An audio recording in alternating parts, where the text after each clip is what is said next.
Hello बच्चों, आप लोगों का स्वागत है केम साइंस ट्यूटोरियल पे। आज हम लोग स्टार्ट करेंगे। हम लोगों ने इक्विलिब्रियम के अंदर केमिकल इक्विलिब्रियम का पार्ट पूरा कर लिया था।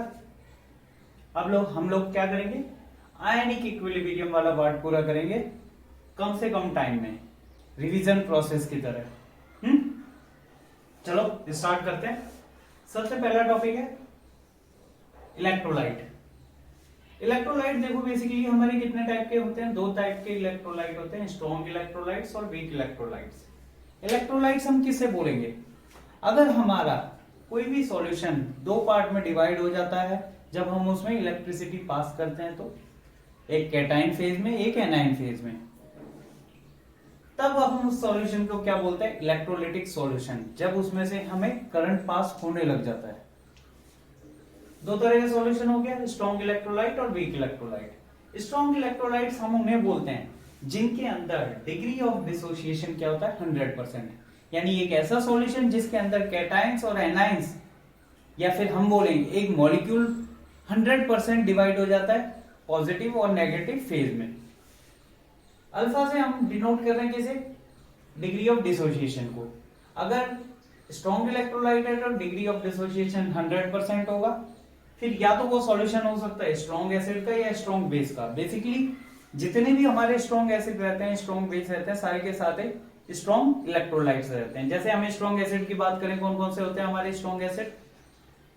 HCl हो गया, सल्फ्यूरिक एसिड हो गया, HNO3 हो गया, HClO4 हो गया। ये सारे के सारे हमारे स्ट्रॉन्ग एसिड हैं, जो कि सॉल्यूशन में आते ही जिनका डिग्री ऑफ डिसोसिएशन क्या होता है? 100% हो जाता है।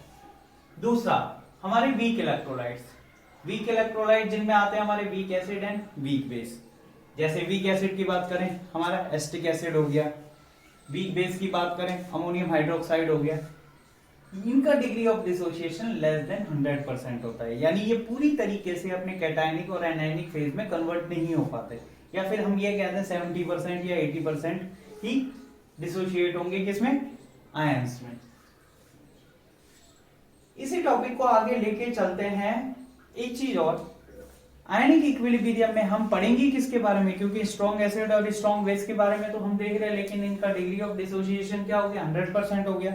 हम पढ़ेंगे वीक एसिड और वीक बेस के बारे में, क्योंकि उनका डिग्री ऑफ डिसोसिएशन 100% नहीं हुआ, तो इन पे कौन कौन से टॉपिक इफेक्ट करेंगे? इनका हाइड्रोलिसिस कांस्टेंट कितना परसेंटेज तक हुआ है, डिग्री ऑफ डिसोसिएशन कितना परसेंटेज पे हुआ है। तो हम लोग किसके बारे में देखेंगे? वीक एसिड और वीक बेस के बारे में देखेंगे। इनका डिग्री ऑफ डिसोसिएशन हमें पता है 100% है, तो इनका एक्टिव मास भी हमारे लिए क्या होगा? 1 होगा। यानी कि पूरे पूरे डिसोसिएट हो चुके हैं। अब देखो, अब हम इनकी बात करेंगे। सबसे पहला टॉपिक जो इसमें आता है, इलेक्ट्रोलाइट के बाद आता है हमारा आर्रीनियस और ओस्टवाल थ्योरी। आर्रीनियस और ओस्टवाल थ्योरी हमारी किस पे बेस्ड है? डाइल्यूशन पे बेस्ड है, कि किस तरह से एक सॉल्यूशन डिसोशिएट होता है उसके कैटायन में और एनायनिक पार्ट में। अगर हम इसका आयनाइजेशन कांस्टेंट निकाले तो हमें पता है concentration of A plus concentration of B minus divided by concentration of our reactant. Only for weak electrolyte, वही सेम रीजन है, ओनली फॉर वीक इलेक्ट्रोलाइट क्यों है? क्योंकि इसका degree of dissociation less than 100% होगा। अब देखो, हम डिग्री ऑफ डिसोसिएशन निकालते कैसे हैं? अगर हम एक कंसंट्रेशन ये माने तो एट टाइम t0 पे हमारी कंसंट्रेशन क्या होगी? C, प्रोडक्ट होगा 0 0। डिग्री ऑफ डिसोसिएशन को क्या करेंगे? एट टाइम t पर कंसंट्रेशन ऑफ रिएक्टेंट में से कंसंट्रेशन ऑफ जितना भी प्रोडक्ट हमारा कन्वर्ट हुआ है into its degree of dissociation minus करेंगे इसमें से, तो हमारा क्या आएगा? आयनाइजेशन कांस्टेंट आएगा। आयनाइजेशन कांस्टेंट, ये हमने कंसंट्रेट आयनाइजेशन कांस्टेंट की वैल्यू रखी as it is. Ionization constant की वैल्यू, ये वैल्यू पुट करेंगे तो C alpha square divided by 1 minus alpha. 1 minus alpha में भी हम इस वैल्यू को, डिग्री ऑफ डिसोसिएशन हमारी बहुत कम है, किससे? 1 से, तो इसे हम नेग्लिजिबल मान लेंगे। तो हमारी आयनाइजेशन कांस्टेंट किसके बराबर होता है? C अल्फा स्क्वायर के बराबर होता है। C कंसंट्रेशन ऑफ जो भी हमारा रहेगा, कंसंट्रेशन ऑफ पार्टिसिपेटिव मटेरियल जो है, डिग्री ऑफ डिसोसिएशन। अगर डिग्री ऑफ डिसोसिएशन की वैल्यू निकाले इससे, alpha equal to root K by C, ionization concentration of the solution हमारा जो भी है। कंसंट्रेशन हमें पता है डायरेक्ट प्रोपोर्शन रहेगा 1 बाय वी के, यानी inversely proportion to the volume. इस वैल्यू को एज इट इज रखेंगे तो डिग्री ऑफ डिसोसिएशन क्या आ जाएगा, के इंटू वी, और डिग्री ऑफ डिसोसिएशन किसके डायरेक्ट प्रोपोर्शन हो गया, रूट ऑफ वी, यानी वॉल्यूम के। इसलिए हम बोलते हैं according to the Ostwald theory और Arrhenius theory, degree of dissociation is direct proportion to the root of dilution. ये इंपॉर्टेंट टर्म है हमारे लिए, इंपॉर्टेंट टर्म होगी हमारे लिए, जिसको हम देखेंगे किसके लिए, ओस्टवाल डाइल्यूशन लॉ के लिए। अब हम बात करते हैं वीक एसिड वीक बेस। यही आयनाइजेशन कांस्टेंट निकालेंगे हम किसके लिए, for weak acid. Weak acid के लिए C alpha square, same as it is जो सॉल्यूशन हमने ऊपर निकाले, degree of dissociation root of K by C, pH value for the K equal to, इससे ही हमारी रिलेट होके आएगी ये value half pK minus half log C. बिल्कुल हम यही करेंगे, ये डिग्री ऑफ डिसोसिएशन की वैल्यू का अगर लॉग लेंगे, लॉग लेके आगे चलेंगे तो हमारा ये रिलेशन आएगा। इतना एक्सप्लेनेटरी हमें अभी हमने पहले कर लिया है, हम अभी डायरेक्ट क्या देख रहे हैं, हमारे रिजल्ट्स को। Same as it is value करिए हमने आयनाइजेशन कांस्टेंट फॉर बेस के लिए C alpha square, degree of dissociation is equal to root K B by C. ये पीएच के लिए हो गया, वीक एसिड के लिए ये पीओएच, वीक बेस के लिए जिसकी वैल्यू हाफ पी के बी माइनस हाफ लॉग सी। समझ में आया होगा यहां तक। अब देखो आयनिक प्रोडक्ट, आयनिक प्रोडक्ट हम किसके लिए काम में ले रहे हैं, ionic product of water. Water को हम जानते हैं हमारा इलेक्ट्रोलिटिक का अगर कंसंट्रेशन करेंगे तो H प्लस, वाटर हमारा डिसोसिएट होगा H प्लस और OH माइनस में। हमें पता है अगर मैं H प्लस और OH माइनस के लिए दूं तो आयनिक प्रोडक्ट ऑफ वाटर हमारा कितना आता है, 10⁻⁻14। -14 क्यों लिया, अभी देखते हैं इसे। वाटर को डिसोशिएट करते हैं तो H प्लस हमें क्या देता है, एसिड के बारे में बात करते हैं, OH हमारे बेस के बारे में बात करते हैं।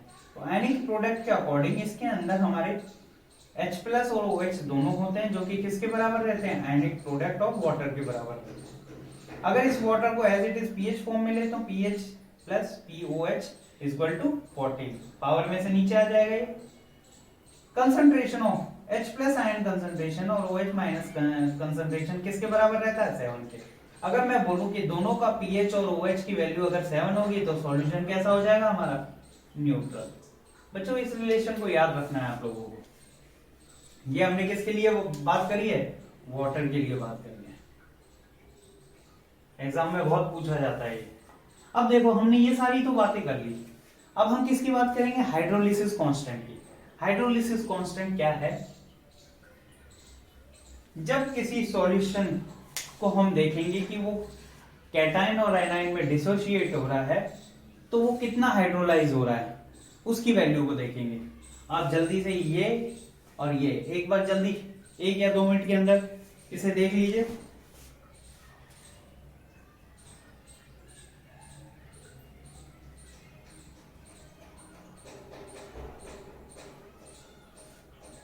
देखा, पढ़े हाइड्रोलिसिस कांस्टेंट की साइड।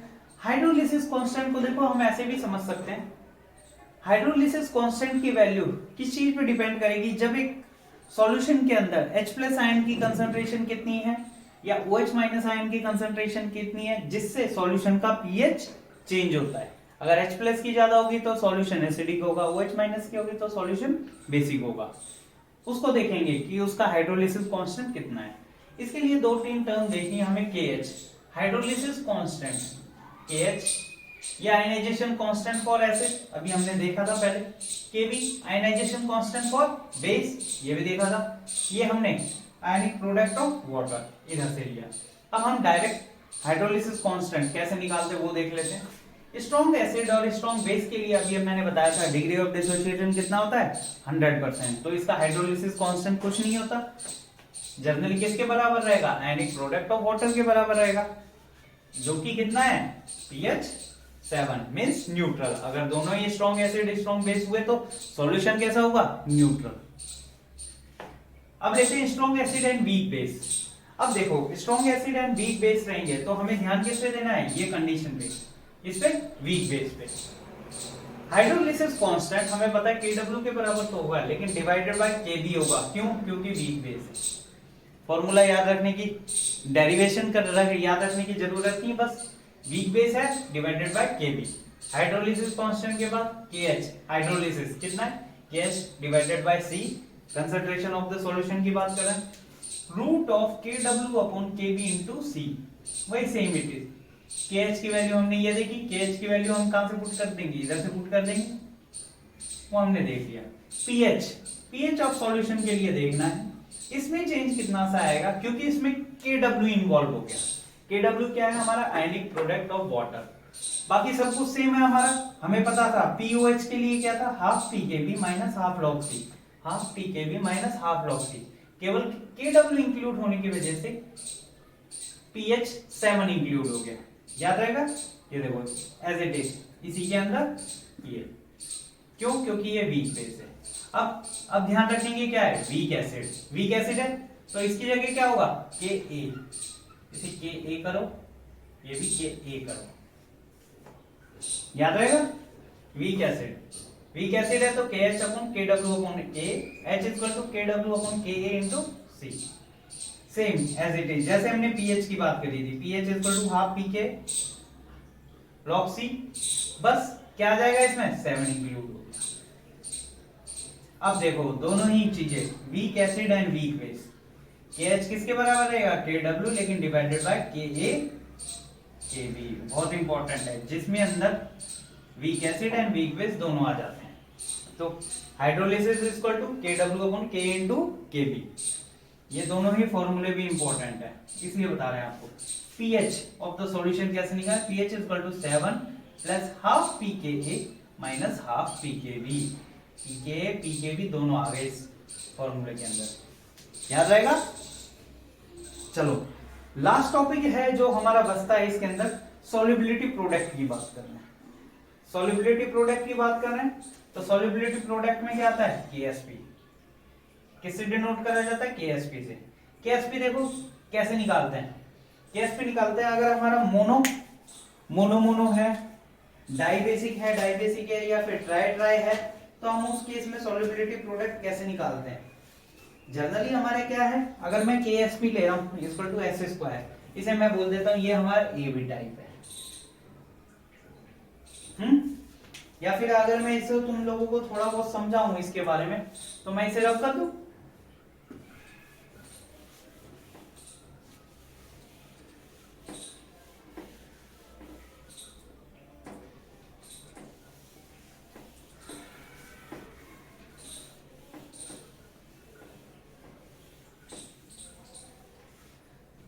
आप जल्दी से ये देख लीजिए, फिर हम सॉल्युबिलिटी प्रोडक्ट के बारे में बात करेंगे थोड़ा सा, कि किस तरह से हम सॉल्युबिलिटी प्रोडक्ट निकालते हैं।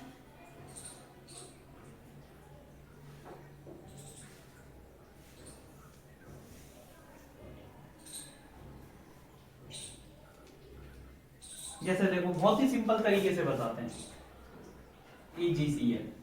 AgCl किस में डिसोसिएट होगा, Ag प्लस Cl माइनस, दोनों को हमने सॉल्युबिलिटी प्रोडक्ट S से डिनोट करा, S से डिनोट करा तो KSP हमारा क्या होगा, S स्क्वायर होगा, इसको निकालेंगे S equal to root KSP, इसको हमने बोल दिया AB टाइप, इसको हमने A और B AB टाइप बोल दिया। देखो इसे जल्दी, फिर दूसरा भी देखते हैं।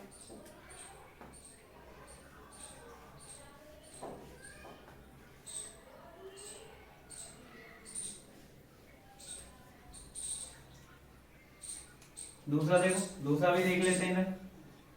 सोडियम कार्बोनेट डिसोसिएट किस में होगा, 2Na प्लस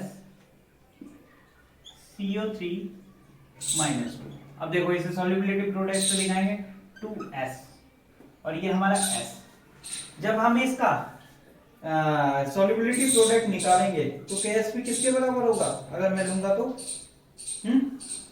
देखो KSP लेंगे, KSP कंसंट्रेशन देखेंगे, Na प्लस की कितनी कंसंट्रेशन आ जाएगी, ये ऊपर में चला जाएगा और कार्बोनेट -2। अब देखो 2s की वैल्यू रखेंगे, 2s क्या हो गया स्क्वायर और s किसके बराबर, KSP के। तो KSP हमारा क्या हो गया 4s स्क्वायर और s करेंगे तो क्या बन जाएगा ये 4s क्यूब KSP। आया समझ में?